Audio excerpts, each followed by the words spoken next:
E aí, internet, o papo hoje é sobre missão. Existe uma falsa ideia de que o missionário ele é um cara miserável, sofredor, e tem muitos ainda que dizem assim, não, o missionário ele tem que sofrer. Eles usam o cargo de missionário como uma espécie de ideia de você subir numa hierarquia imposta pelos líderes da igreja. Mas a verdade é que fazer missão, independente da maneira que for feita, se for cultural, transcultural, nacional ou alguma coisa nesse sentido, fazer missão é a essência, é a característica da igreja.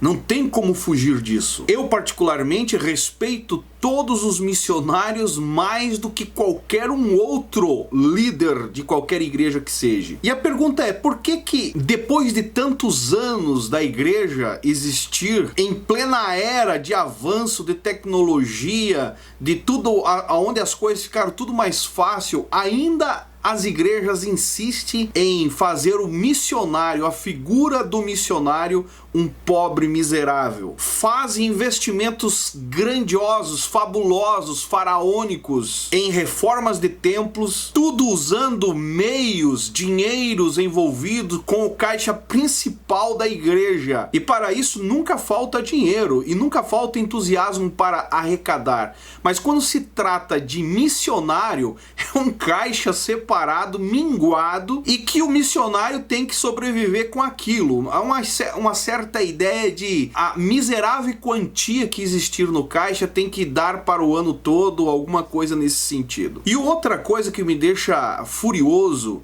é pelo fato de que, para manter festas, congressos e comemorações, celebrações de tudo que você imagina, existe dinheiro suficiente para pagar os luxos de pregadores que vêm ali por momentos de 30 minutos, 40 minutos e arrancam altas quantias em dinheiro por 40 minutos de exibicionismo espiritual, sendo que de contrapartida o missionário muitas vezes está lá passando necessidade, com salário minguado, dando a vida, passando por alguns riscos, até mesmo de saúde. A pergunta que fica no ar aqui, que senso de justiça, que espírito de igreja, de unidade é esse? A maioria das vezes as igrejas assumem um compromisso com o missionário e não cumprem. Pasmem vocês, com aquela velha desculpa de que não existe dinheiro, não entrou dinheiro suficiente, ou que estão investindo numa construção, ou que estão investindo na reforma de uma congregação, ou porque tiveram gastos desnecessários com alguma festa, como eu disse no início. Velho, uma verdadeira palhaçada com aquilo que deveria ser primordial numa igreja. Geralmente o salário de um obreiro local, um obreiro integrado, que não é considerado um missionário, tem mais prioridade do que o salário de um missionário. E você sabe por quê? Porque geralmente esse salário do obreiro integrado sai do caixa da igreja, direto do caixa da igreja. Não é daquele caixa do departamento de missão. E sem contar que muitas vezes o missionário está lá no campo, onde está longe de banco, longe de tudo. Eu passei por isso. Você precisa gastar dinheiro para ir receber o salário. Muitas vezes chega lá no banco, numa cidade próxima onde tem um banco, e o salário não foi depositado ainda. O missionário gastou dinheiro para se locomover sem ter,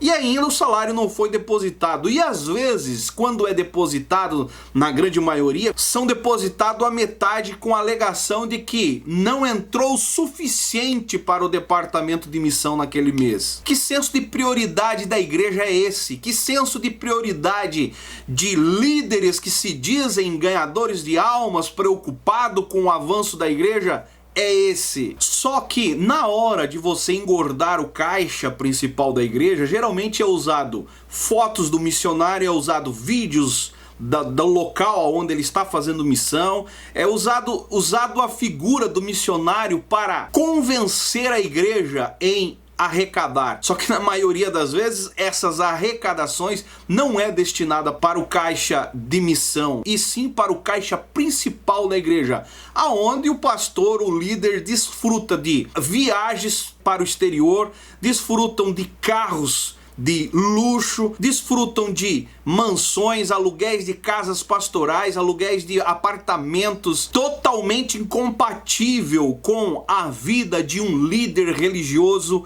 que deveria estar priorizando almas e investindo naquilo que realmente é o propósito da igreja, a essência da igreja, que é missão. Por que que um pastor, ele merece ter carro bom, apartamentos bons, planos de saúde, planos familiares, seguro de vida, luxo, e o missionário tem que estar na miséria? E detalhe, eu conheço alguns pastores que viviam nesse luxo e quando decidiram ir para o campo de missão, a igreja cortou na hora os seus luxos também. Por quê? Porque a cultura da missão, do missionário, né, a cultura que a igreja criou em torno dessa ideia de missão, missionários, é de uma figura de um miserável. Isso está totalmente errado. E a pergunta que eu deixo aqui: quem precisa ter mais recursos para encarar a obra, fazer missão? É o pastor presidente de uma igreja ou um missionário que está lá no campo, dando a cara a tapa,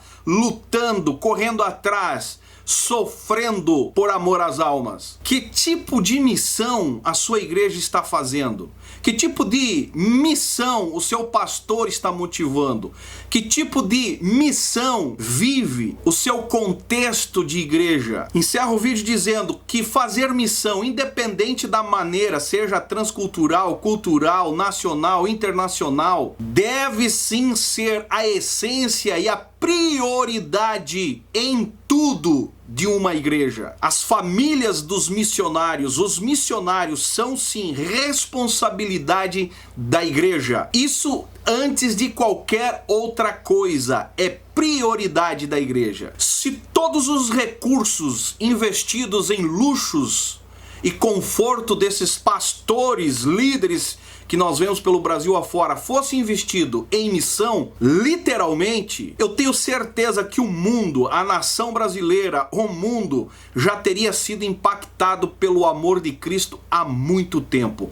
Infelizmente, vivemos totalmente o contrário. Se você é um missionário sofredor, eu deixo aqui o meu apoio a você, estamos juntos lutando. Se você é um pastor que usa o departamento de missão para fazer com que os membros se compadeçam e invistam na sua ladainha, lamento, para mim você não passa de um rato de púlpito que está somente desfrutando da gordura daquilo que a igreja pode te oferecer. Infelizmente você é mais um que usa a ovelha como contribuinte, nada mais do que isso. Lamento a sua postura. E naquele dia, com certeza, como a Bíblia mesmo diz, chegarão muitos diante de Deus e dirão: Senhor, eu fiz em teu nome, eu batizei em teu nome, eu ajudei os necessitados em teu nome. Mas ele vai olhar para você e dizer: não vos conheço. Mas vai ter aquele que vai ouvir: vinde, bendito de meu Pai, entrai para o gozo eterno. Se você concorda com tudo que você ouviu aqui nesse vídeo, deixe seu comentário aí embaixo. Se você não é inscrito do canal, se inscreva na lateral aí. Se você é inscrito, confere a sua inscrição, deixa o seu joinha, que é importante para nós aqui do canal.